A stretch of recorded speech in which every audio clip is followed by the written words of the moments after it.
514 in progress.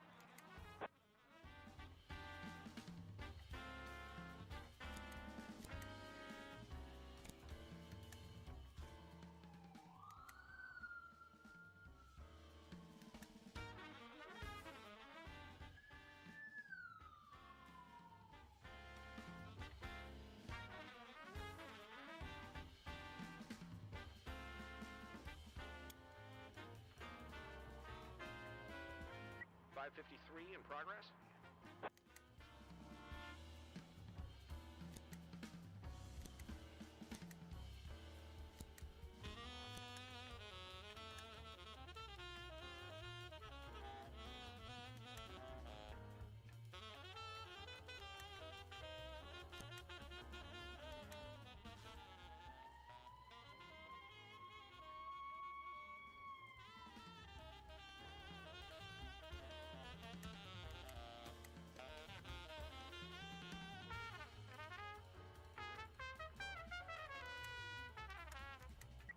.514 complete.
.554 in progress.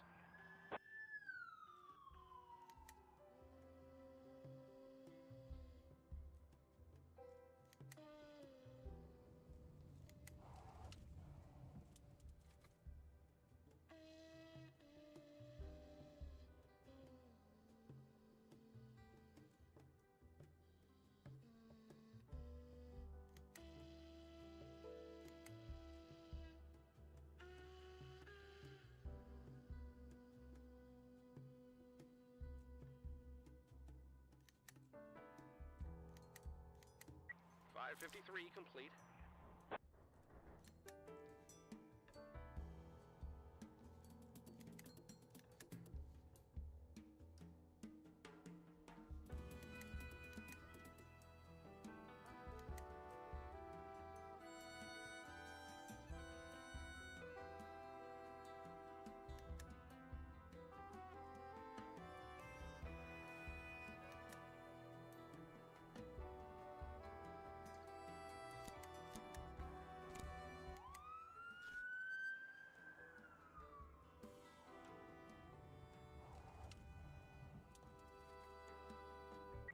.515 in progress.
510 in progress.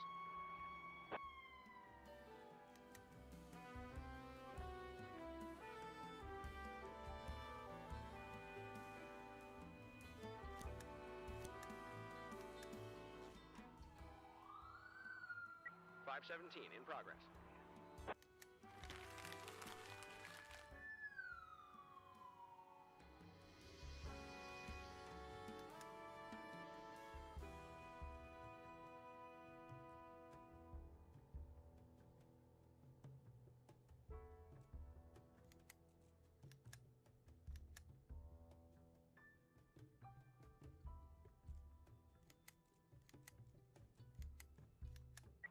.515 complete.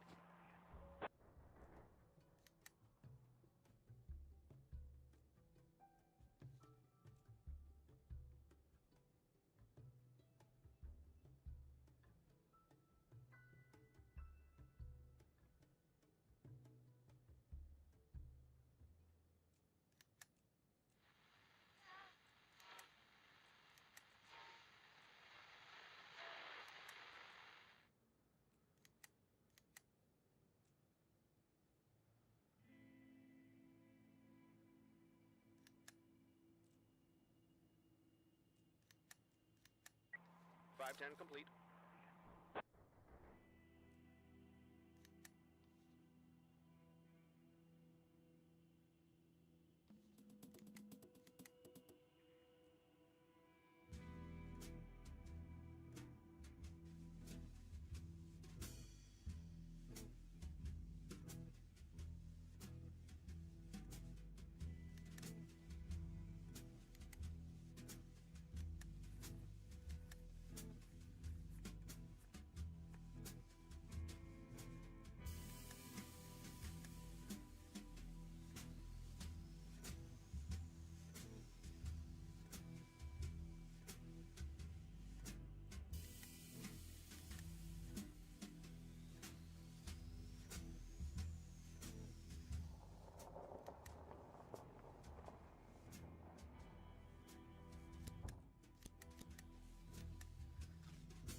.514 in progress.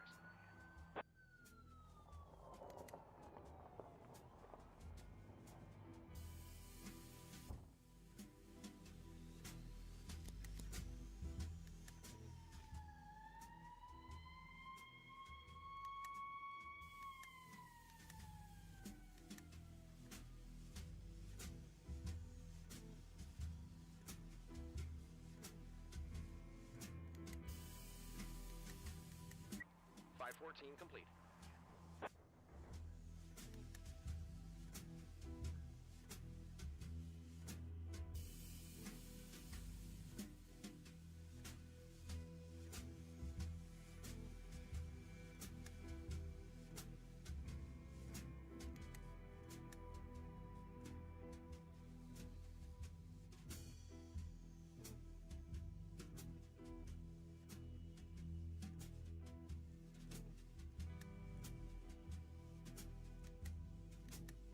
.517 complete.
Mr. Boyd, finally. I was starting to wonder if you were going to spend the night. Shut your mouth. Mr. Boyd, listen, I understand you don't talk much. I get it. After all, you would never have...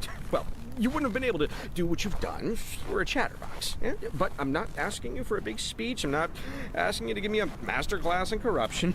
No, nothing like that. I'm only asking for one small story about the DeVroom painting. The newspapers never gave out too many details since the investigation was ongoing. But what's the difference now? What's left to hide? The painting couldn't be found, right? You made extra sure that it couldn't be found. Well, let's drink a beer sometime.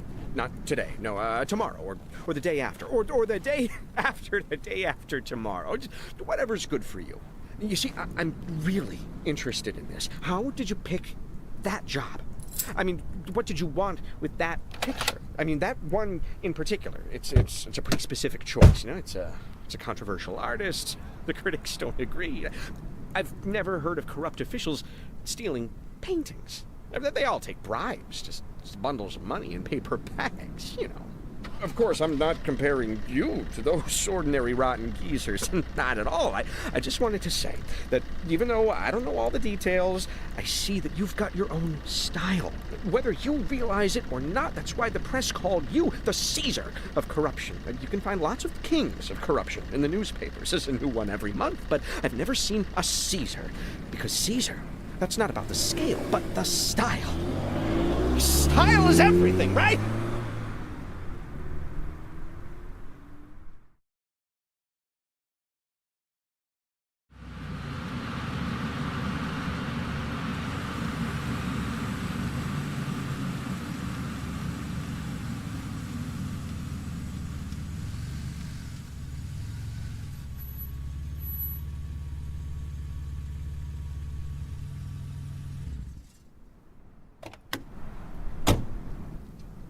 Please, Mr. Boyd. Why on earth should I get into the car with a stranger? Given your history, I'd imagine that you often had to get into a car with strangers. Back in Freeburg. Freeburg is different. Is it really so different? Absolutely. Friendlier? Warmer. Well, that's not saying much. Anywhere's warmer than here.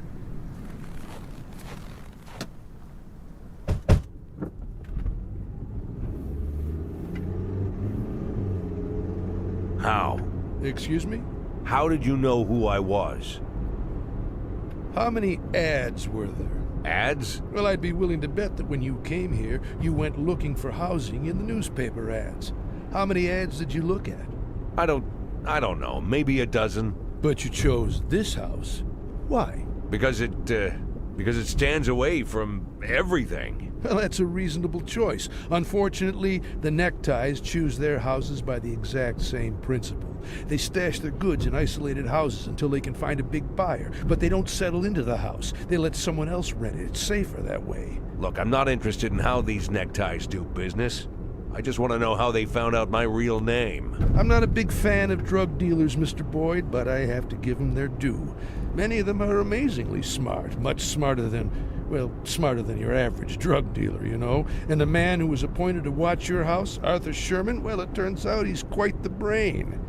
He even went to college. Can you imagine? Arthur is so clever that when he realized that you're Jack Boyd, he didn't report it to his bosses. You see, the Ties are a wandering gang. Yesterday they worked in Ripton, today they're here, tomorrow they'll be somewhere else.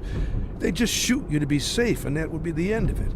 But Arthur is clever, and he knew how valuable the information was, so he did the clever thing and brought it to me. But how did he know who I was? How exactly? Ask him yourself when you get the chance.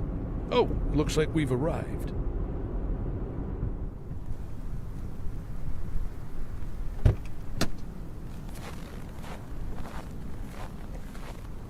Mr. Boyd, are you coming? Are you completely out of your mind? I'm a wanted man. I shouldn't be showing my face in public, even if it is old and shaggy. Come on, Mr. Boyd. There's only drunk pigs and sweaty strippers in there. Nobody'll even look at you. Don't you want to drink a mug of draft beer for the first time in months and burp loud enough that everyone hears? Aren't you tired of hiding? Don't you just want to be an ordinary person? You saw where I live. Now I want to see where you live. Don't you think that's fair? Okay, you win. But I'll never believe that you don't miss letting loose. That's not the only thing I miss. Not the only thing, and not the main thing. I understand.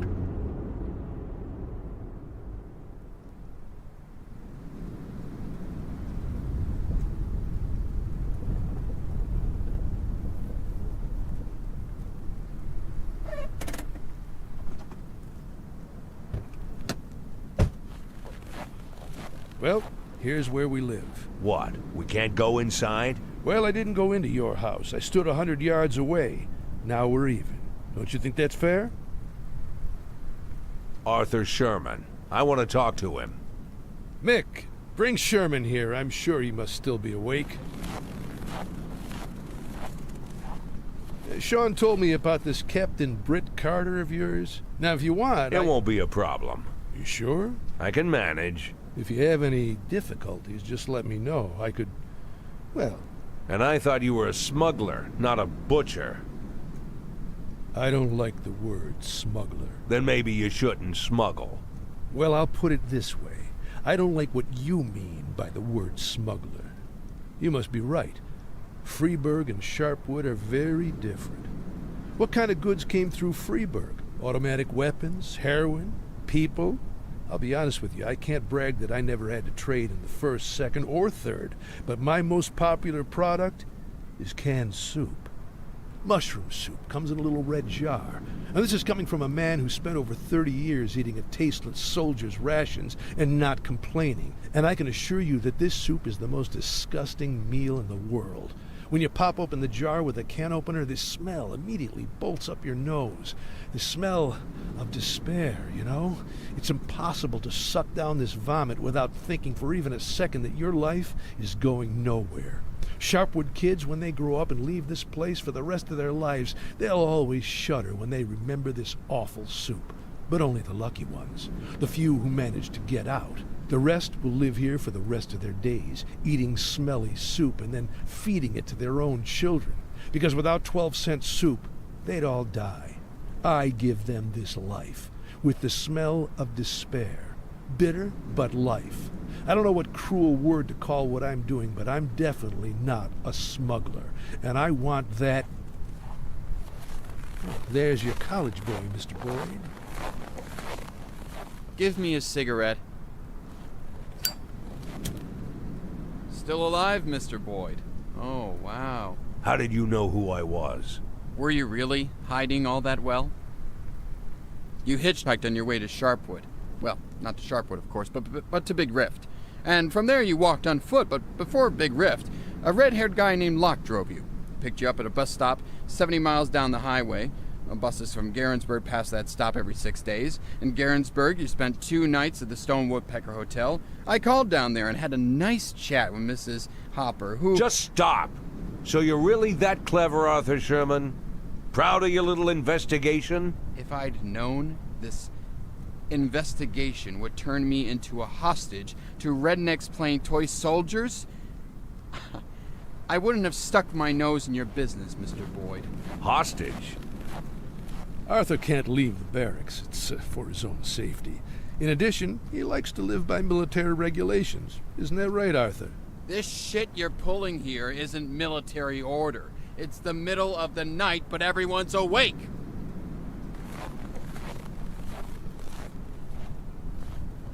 He's right, Mr. Boyd.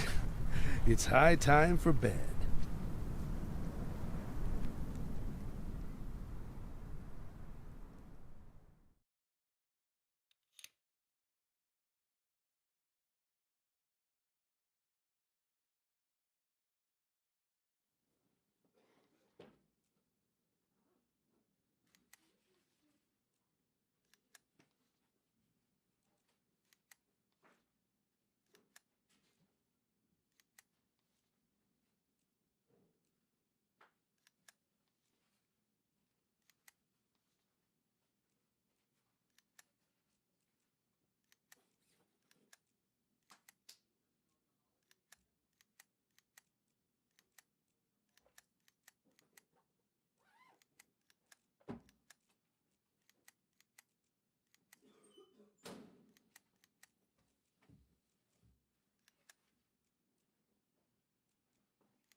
553 in progress.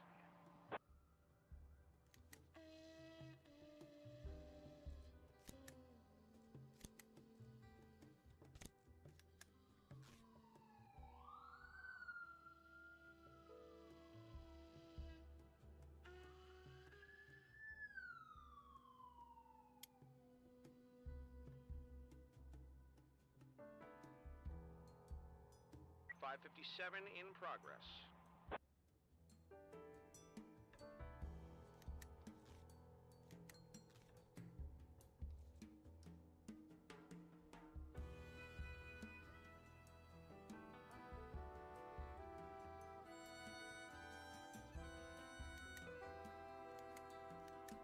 .553 complete.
.564 in progress.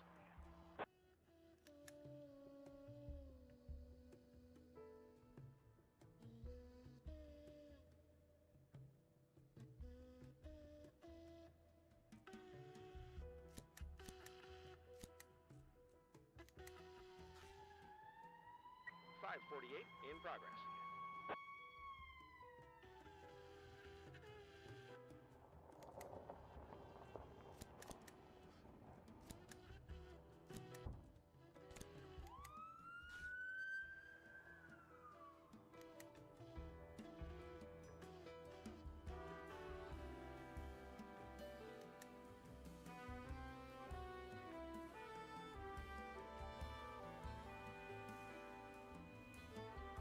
.555 in progress.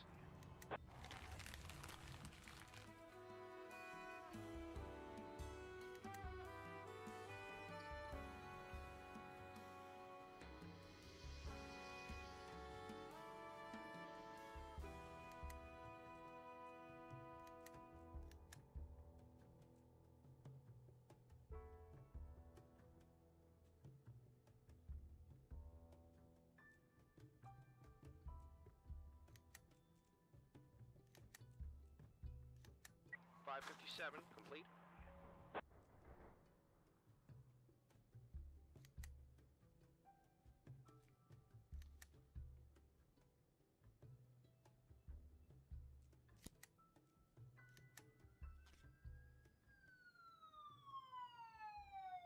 .538 in progress.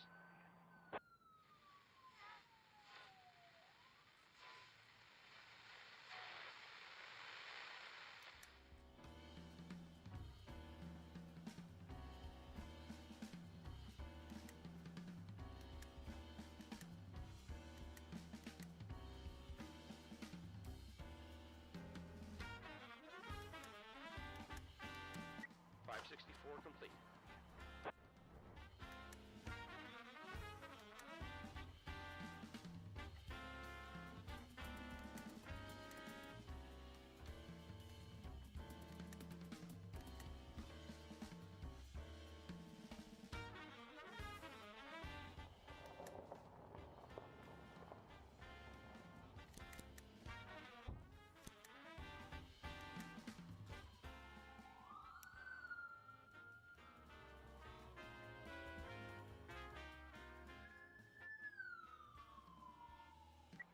542 in progress.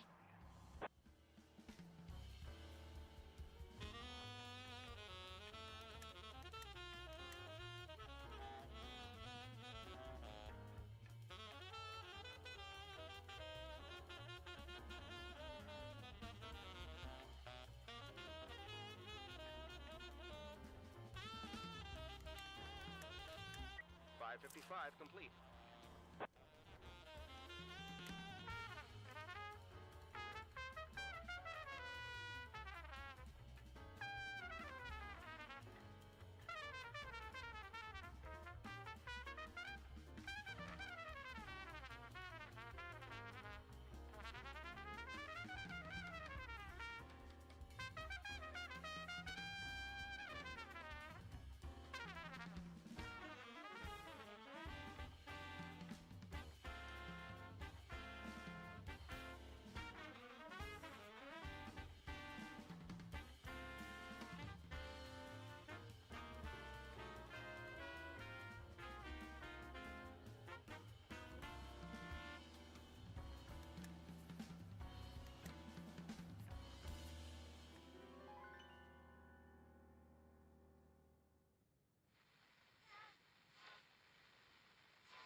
.538 complete.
.542 complete.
Hello?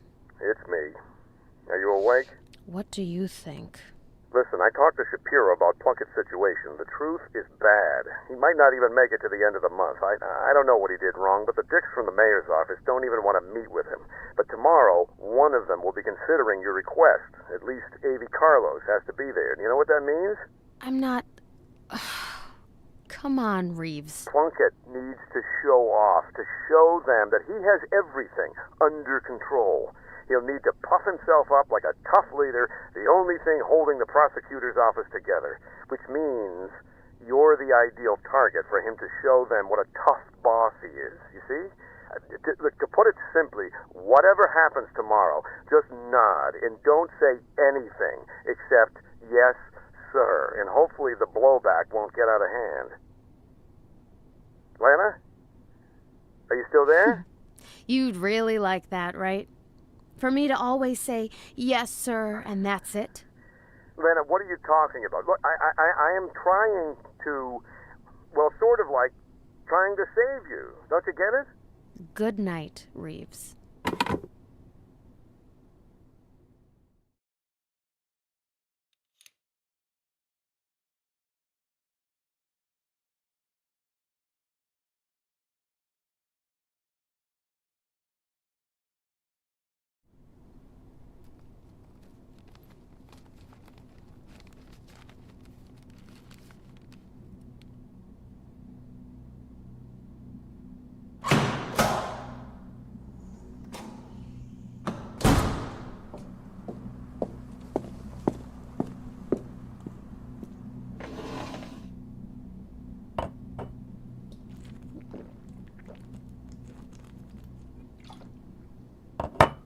Before we begin, Miss Berman, I should note that Mr. A.B. Carlos and Mr. Ronald Atticus, representing the city administration, have been good enough to join us.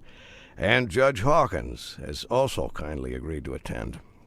The rest of these gentlemen, I believe you already are familiar with. Thank you, Mr. Plunkett. I'd like to start with... If you will allow me, Miss Berman, I will begin. I'm still in charge, aren't I? Yes, Mr. Plunkett. I didn't mean to... I would like you to answer a few background questions that will help us understand your investigation into the case of Jack Boyd. Of course, but I just don't... What's so interesting about him? Sir, you ask me why I want to catch Jack Boyd? In my opinion, it's obvious that... No, Miss Berman, I did not ask you why you want to catch him. I asked why you're interested in him.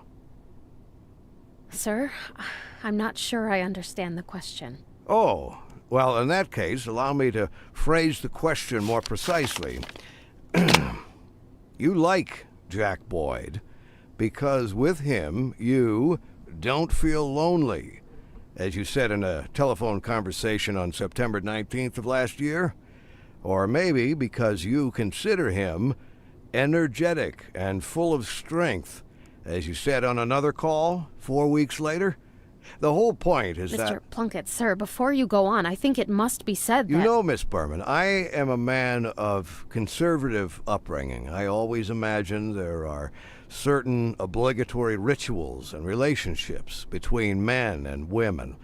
Going to the movies, meeting at the cafe, walking in the moonlight. But I see that's just boilerplate romance compared with these touching transcripts. You've quite convinced me that even over the phone, you can create a very close bond with someone. So close, in your case, that it creates an obvious conflict of interest. And although your connection with Mr. Boyd didn't end under the best of circumstances, I don't think I need to explain how grossly you violated professional ethics, and even, perhaps, the law. Sir, I'm not... How did you... Isn't this the work of the prosecutor, Miss Berman, to know a little more than the others know? Information is our weapon, haven't you heard? I'm sure everyone in this room will agree. Do you think I would have reached my post if I couldn't gather information? and use it at the right time and place? Everyone here understands perfectly what I'm talking about, I assure you. And I have little doubt that you understand as well, Miss Berman. Now, going against a person with information is like going against yourself. A young lady with ambitions simply cannot help but learn these common truths. Mr. Plunkett, there's something... But even truisms are sometimes worth remembering, are they not? If you'll just let me explain... I believe we're finished here, Miss Berman. You are suspended from all current duties. Your future will be decided by the disciplinary committee at a special meeting on February 2nd. Meanwhile, you're free to go. We don't need to detain our guests any further. I think they've heard everything they need to hear.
526 in progress.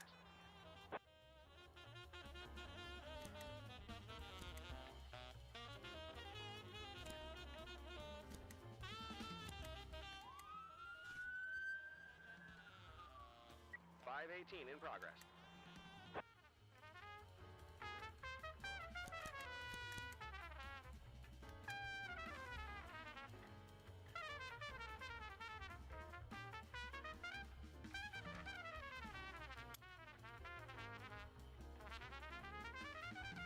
$524 in progress.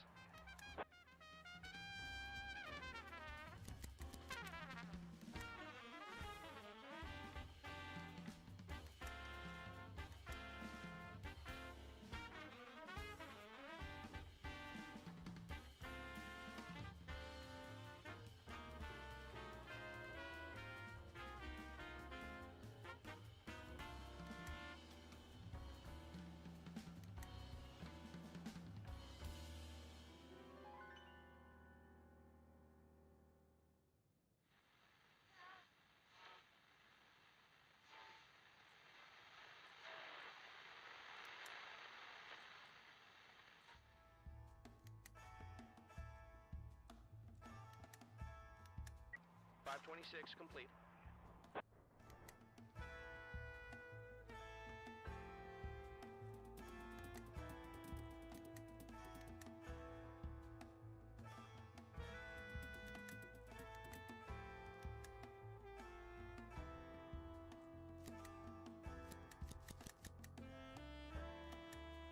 $573 in progress.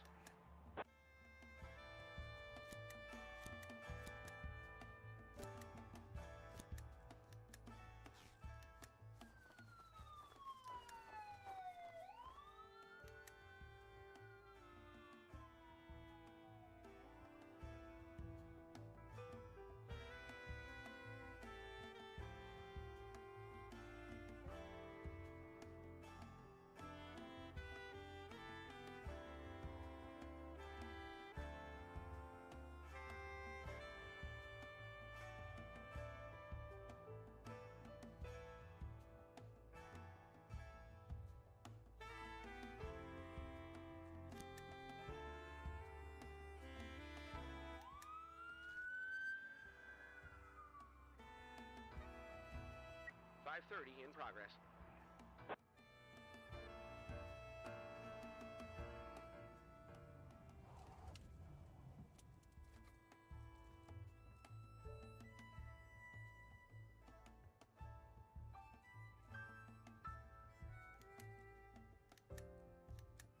$524 complete.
$562 in progress.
530 complete.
.554 in progress.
Damn.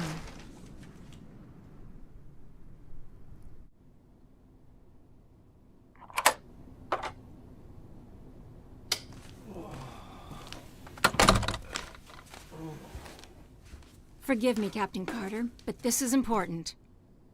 Don't worry, honey. It's okay. I haven't had time to fall asleep yet. You came to wish me luck? I have leads on a number of major cases that I wanted, that I've dreamed of doing. Someone's selling old weapons that they're bringing in from Ripton. Someone else is trying to... Look, it doesn't matter. You can read it all right here. The point is that we've got a lot of evidence against some small-time criminals, relatively small time, of course, but I wanted to use them to get to bigger fish. Lily, there's only one day left. I don't have any time to get to the big fish. And you don't need to. Just arrest all of these people. Arrest them and win. Your father would have laughed if he could hear this, but I'm a gentleman, my dear.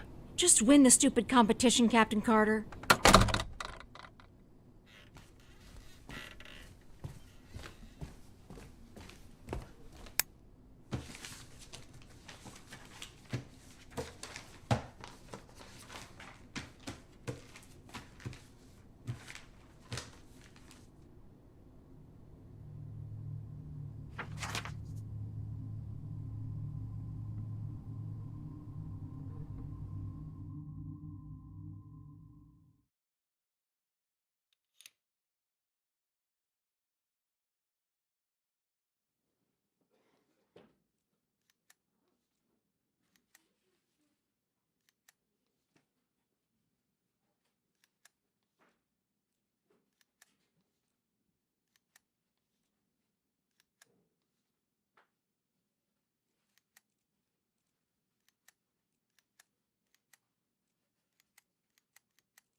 534 in progress.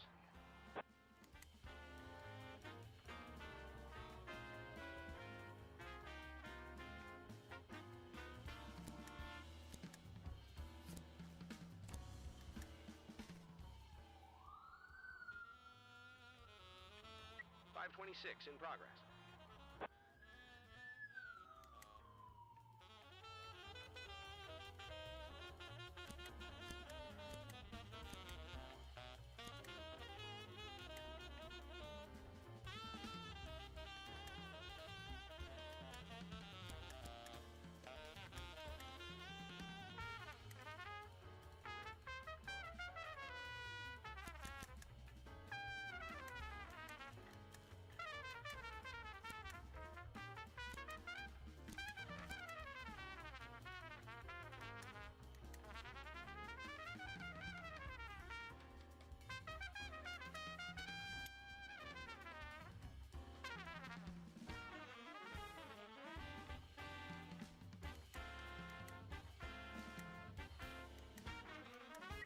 .534 complete.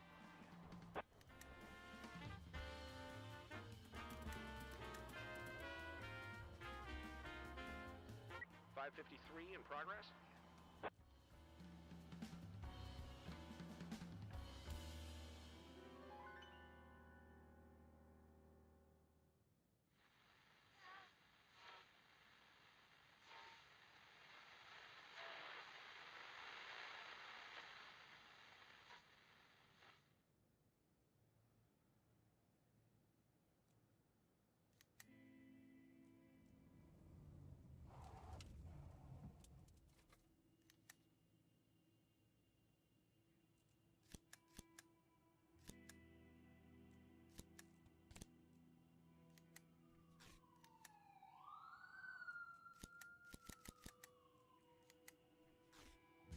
.565 in progress.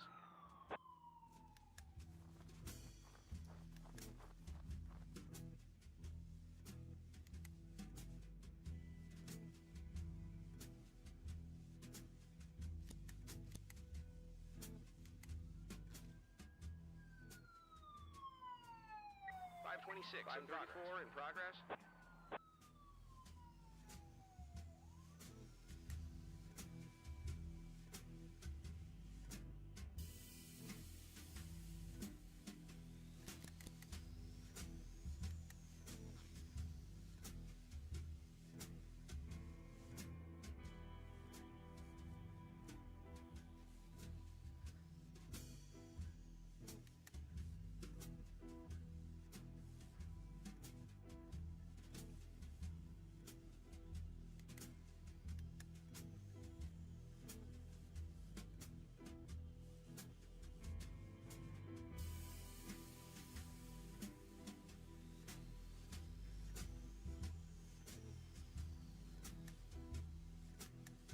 .553 complete.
555 in progress.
What? I forgot to give you your parking pass?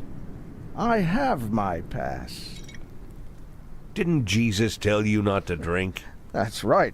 I don't drink. I already went through that ordeal, but you... no. Well, it's nothing to be ashamed of. Oh, I'm not ashamed. You can be sure of that.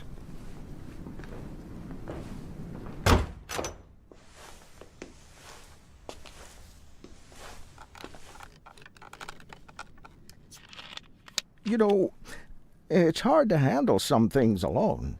And sometimes help comes from somewhere you wouldn't expect. You can say that again. When I needed help, it was an old man named Tarek Palm, former pastor. They say he was kicked out of the church because he went crazy. Well, I don't know the whole story. Maybe he lost his mind, but he sure didn't lose his instincts.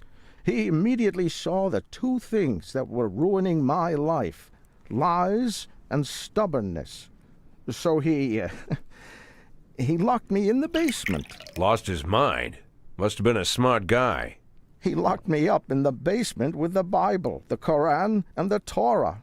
And he told me that he didn't care what I was going to believe, but every righteous man, whatever he believed, had to go through these 3 steps. And the first step is when you choose principles over honesty. And the second step is when you choose honesty over principles. And the third is when you don't need to choose at all, because honesty is your only principle. Now, Old Man Palm said that he would bring me water every morning and ask, "What stage are you on, son?" 3 weeks later, I answered, "On the 3rd, Father." And he let me go. I was a changed man, but I lied about the 3rd stage. I was still stuck on the 2nd one. Well, I guess that makes you a cheat. And I'm not going to play cards with you. Don't even ask. The competition between us, maybe it was stupid, but... It was only stupid when you won it. I cheated, Jack. I won because Lily helped me. Brought me a pile of papers with lots of leads, and somehow this one was stuck in with the other papers. Of course, I was going to phone it in right then and there, but then I thought, what will happen if I call? The feds will arrest you. But what then? Would that be the end of it? No, of course not. There'll be reporters, there'll be some kind of investigation, and everyone will be on the hook. Lily, the other cops, our ordinary townspeople, everyone. It's hard to imagine how this would hit our town. Jack, I'm sure you understand.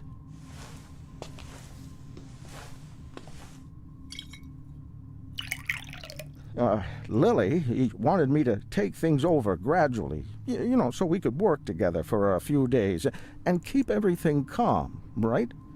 But you could keep things even calmer. You can leave early in the morning.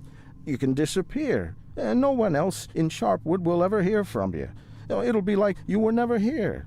Like you got off the bus, you took one breath of icy air, and immediately decided you needed to get out of here. I mean, after all, who would hide from justice in a freezer?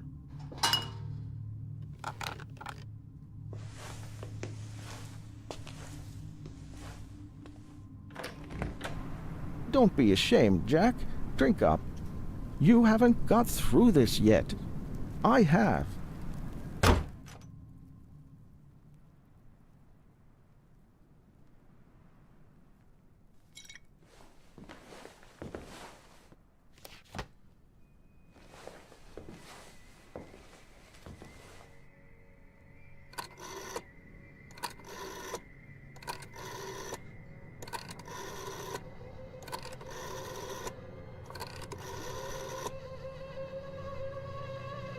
I need to talk to Liam Henderson. I know, but it's important. Yes, I'll hold.